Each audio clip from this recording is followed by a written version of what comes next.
56 தேசங்கள். ஆமா ஆமாங்க. தேசமா அவனிக்கடல் 56 தேசம். அவனிக்கடல் 56 தேசங்கள். அப்படி 56 தேசத்திலே ஓர் பகுதியாக விளங்கக்கூடிய எங்களுடைய நாடு பரிமள தேசம். பரிமள தேசம், பரிமள தேசம். அப்படி பரிமள தேசத்தை நீதி நெறி தவறாமல் ராஜ ரீக பரிபாலா செய்து வரக்கூடிய என் பேர் என்ன தெரிய வருமா? பரிமள ராஜேந்திர.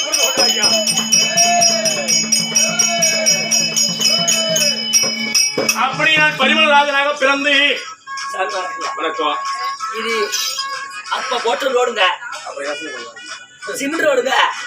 அது எந்த காலத்துல போட்டாங்களே தெரியல. சரி, கடமை குதிக்காத. எந்த இடம் குதிக்குது அங்கதான் பள்ளம் பள்ளமா வீட்டுங்க. எப்படி பள்ளமா? எப்படி பைக்கு வாங்க பாருங்க. எப்படி என்ன என்னடா வெளிக்காட்டுக்கெல்லாம் போவீங்களா? போவனையா. அதுக்கு என்னப்ப பாத்ரூம் சின்ன பாத்ரூமா? நீங்க போய் உக்காந்தீங்கன்னா பீங்கா கம்மி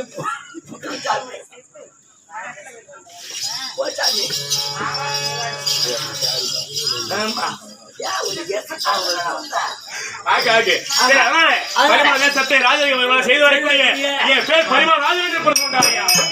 அப்படி பரிமள ராஜனாக பிறந்து நாளோர் மேனி பொழுதோர் உணவாக வளர்ந்து எனக்கு திருமணமும் நடந்து முடிந்தது. கல்யாணம் ஆயிடுச்சுங்களா? கல்யாணம் ஆகிவிட்டது. அந்த காரியம் ஆனது தெரியும், கல்யாணம் ஆனது தெரியாது. கல்யாண காரியம் ரெண்டு ஒண்ணுதாங்களா? ரெண்டு ஒண்ணுதான். பரிமளாவதி என்று சொல்ல முடியாத. எப்படி சாமி ஊடு பெரிய ஊடா சின்ன ஊடுங்களா? மெத்த விடுங்களா கூரை விடுங்களா? என்னது கூரை வீடுதான். ஏன் தின்ன தின்ன போட்டுருக்கா? தின்னலாம் போட்டுருக்கு. சொல்றேன், டீயை குடிச்சுட்டு வெச்சு மாதிரி அடிச்சு வாங்குறேன். என் பொண்டாட்டி கேட்கற அடிச்சுல வாங்கி கொண்டு கொடுக்குறேன் சாமி. எனக்கு அந்த உடம்பு வைய மாட்டேங்குதுங்க. நீங்க எந்த கால சாமி அடிச்சு வாங்குறீங்க?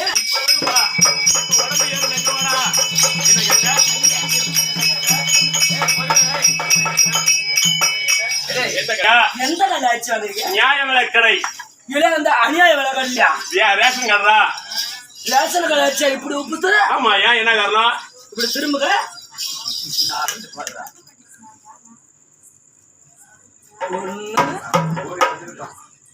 ஒன்றரை போதும் சாமி. அக்கா நீலாம் எதுக்கு இப்படி ஓன நோட்டை கிடக்குற? நாளோட சாக்கு எடுத்துக்கிட்டு போய் ரேஷன் கடை அடிச்சு வாங்கிட்டு வந்து தின்னு இந்தாண்ட ஒன்றரை இந்தாண்ட ஒன்றரை வியும் தம்பி. சரி, வீணாத்தி சொல்வட்டும். பரிமளாவதி என்று சொல்லக்கூடிய ஒரு பெண்ணை நான் திருமணம் செய்து மாடா மளிகை கோடா அவரா பொன்பொருள் செல்வங்கள் அத்தனையும் கொடுத்த ஆண்டவன். ஒரு திருமணம் செய்தோம்னா வீட்டுல என்ன செல்வம் இருந்தா அழகு? வீட்டுல பிள்ளை செல்வம் இருந்தா அழகு. அப்பேற்பட்ட பிள்ளை செல்வம் இருந்தாதானே அழகு. ஏ மந்திரி ஒண்ணு ஐந்து விட்டு சொல்லு.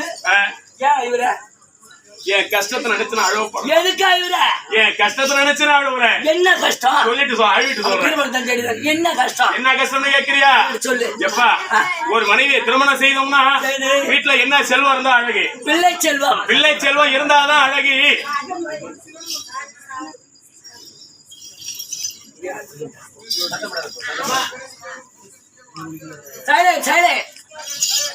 அப்படி நான் பரிமளாவதியை திருமணம் செய்து ஒரு வருஷமா 2 வருஷமா 12 வருடம் என்றால் ஒரு மாமாங்கம் என்று சொல்வார்கள். 12 வருஷம் ஒரு மாமாங்கம். அப்படி 12 வருட காலமாக என் சண்டா உலகத்திலே நான் யாருக்கு என்ன பழிபாவம் செய்தனோ தெரியவில்லை. எப்பா எத்தனை செல்வங்கள் இருந்த போதிலும் எனக்கு என்று ஒரு குழந்தை பிறக்கவும் இல்லை, எனக்கும் இல்லை. அப்பா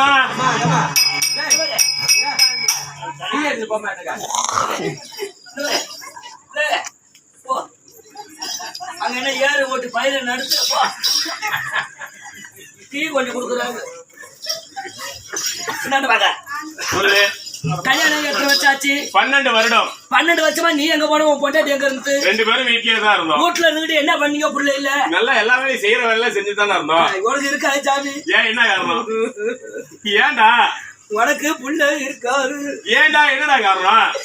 எவன் ஒருத்தன் ஆம்பளைக்கு வகுறு வீந்து போச்சா புள்ள இருக்காது. என்னடாவா என்ன ஆகும்? இருக்காது சாமி. ஏன் என்ன காரணம் இருக்காது? அப்படி வகுறு வீந்து போச்சுனா ஆமைக்கு தலை உள்ள வாங்குறாப்ல வாங்கி இருக்கும். அதுக்கு புள்ள இருக்காது. நீ புள்ளைய பத்தி கவலைப்படவானா, எங்கேயும் போவானா, சரி ஆஸ்பத்திரியில செலவு பண்ணுவானா, நான் சொல்றத செஞ்சினா கண்டிப்பா இந்த வருஷம் புள்ள என்ன செய்யணும் சொல்லு. கிடுகிடுன்னு போங்க. எங்க போகணும்? அவருக்கு பக்கத்துல திட்டக்குடி. திட்டக்குடி ஆத்த தாண்டிங்கன்னா அந்தாண்ட திட்டக்குடி. சரி திட்டக்குடிக்கு போங்க. அந்த கேல்ஸ் ஸ்கூலுக்கு இந்த பக்கம் போற வழியில மாட்டு ஆஸ்பத்திரி இருக்குங்க. சரி இப்படி வளையம் போட்டு வச்சிருப்பான். உன் பொண்டாட்டிய கொண்டு 10 மணிக்கு கீழே புரிஞ்சாமல நிக்க வை. டாக்டர் கையில ஓரி விட்டு உள்ள விட்டு பாப்பா ஜாமி. அம்மா நீட்டு மூச்சு போட்டா வெளியே வரக்குள்ள புள்ள மருந்து போடும். ஆறு என் பொண்டாட்டி மாடா மாட்டா ஆஸ்பத்திரி போ நின்றா அங்கே நின்றா. உன் பொண்டாட்டி மாடான்னு கேட்டியே சத்தியமா சொல்றேன் சாமி. உன்னை பார்க்கும்போது காலம் மாடுது. என்ன செய்வானோ மந்திரி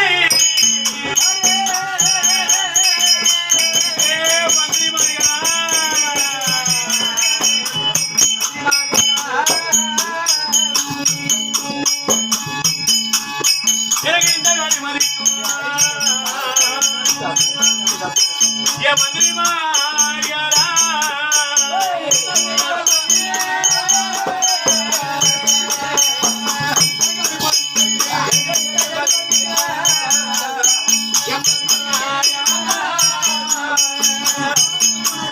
எங்க பட்டணத்தை ஆள்வதற்கும்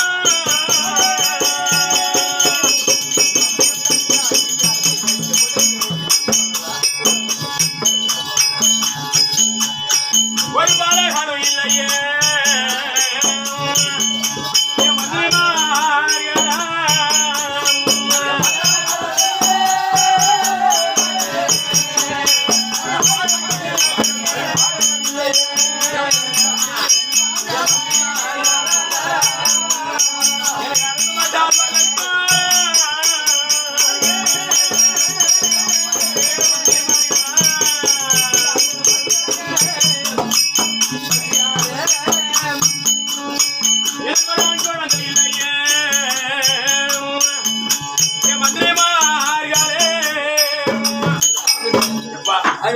புள்ள இல்ல குழந்தையே கிடையாதப்பா.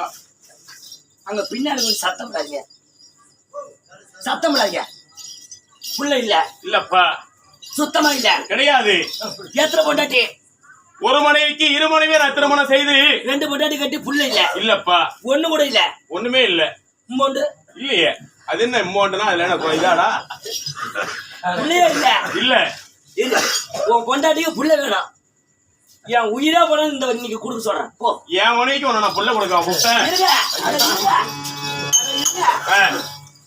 வணக்கம் ராவோ.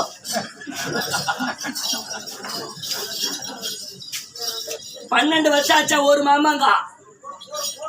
அவர் பொண்டாட்டிக்கு புள்ள இல்லையா? மாமாங்கன்னு போகணுமா? அது போத்து போ. உனக்கு மாமாங்க போய் தான் புள்ள போறதா? சரி போ. 2 பொண்டாட்டி இருக்குது. பெருசு வேணுமா சின்னது வேணுமா? ஒரே ஒரு புள்ளதான். முடியுமா முடியாதா? அது மருந்து இல்லையா சாமி? குழந்தை இருப்பதும் சாமி போ. என்ன பண்றா? குழந்தை இருப்பதும் குழந்தை இல்லாமல் போவதும் அவால் அவால் செய்த விதிப்பயணம் எல்லாம் யாராலும் அறிய முடியாது. ஒரு வார்த்தைக்கு அடுத்து சொல்லிட்டு வராருங்க. நான் ஒரு மனைவிக்கு 2 மனைவியை திருமணம் செய்து எனக்கு என்று குழந்தை பாக்கியமே கிடையாதப்பா. அப்படி இறந்து போயிடும். ஆனா உன் பொண்டாட்டியை நான் பார்த்துட்டு தான் சொல்லுவேன். சரி பாத்துட்டு மனைவி ஏதாவது சொல்லுங்க. இல்லன்னு நான் சொல்லணும். சரி அப்புறமா நீ சொல்லு. பொண்டாட்டியை நான் போய் ஆறு பொண்டாட்டி வீட்டுல குடும்பத்துக்கு இருந்த எல்லாம் வேஷம் போடணும். ஆம்பளை இருக்கிறோம் மயிர் வச்சு பொம்பளை வேஷம் போடணும். சத்தம் போது சரிவா. அதெல்லாம் வரவே வராது. புண்ணியம் செஞ்சவங்க அவங்களுக்கு மழை வர திட்டக்குள்ள 6:30 மணிக்கு பிடிச்ச மழையா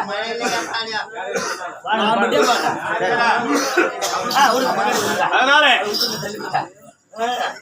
இருந்த போதிலும் ஆமா. இப்படி இருந்த போதிலும் ஆமா. எனக்கென்று ஒரு குழந்தை பிறக்கவும் இல்லை இறக்கவும் இல்லை. ஆமாங்க. ஓர் நாள் தினத்திலே மக்கள் குடிபடி மக்களுடைய இடுக்கத்தை தீர்ப்பதற்காக ஆமாங்க. நான் கானகம் சென்றிருந்தேன். ஆமா. கானகம் சென்ற போது அந்த கானகத்திலே ஒரு குழந்தையாக கூட தனியாக அழுது கொண்டிருந்தது. ஆமா. அந்த குழந்தையை தூக்கி வளர்த்து வளர்த்து. என்ன பெயர் வைக்கும் தெரியுமா? ஆமா. அந்த சகுந்தலை என்று சொல்லக்கூடிய ஒரு பறவையாகப்பட்டது பாதுகாத்தது. அந்த குழந்தையை பாதுகாத்து வந்தது. அதற்காக. அதனால அந்த குழந்தை பேர் வழங்கணும் என்பதற்காக ஆமா. அந்த குழந்தைக்கு சகுந்தலா என்ற பெயர் வைத்து என் தங்கைக்கு தங்கையாக வளர்த்து வருகிறேன். பிள்ளைகளை தீர்க்க சகுந்தலா என்று தங்கையை சூட்டி தங்கையை சூட்டி பேர் சூட்டி வளர்த்து வருகிறேன். சரிதான். இப்படி இருக்கும் நேரத்திலே ஆமா. சகுந்தலாவுக்கு திருமணம் செய்ய வேண்டும். தங்கையாகிய சகுந்தலாவுக்கு கல்யாணம் செய்ய வேண்டும். அதனால வேண்டி ஆமா. உடனடியாக ஆமா. எங்கே இருந்த போது சரிதான் இருந்த போதிலே என் மனைவி அழைத்து வர வேண்டும். பரிமளாவதி ஏதென்று தற்பா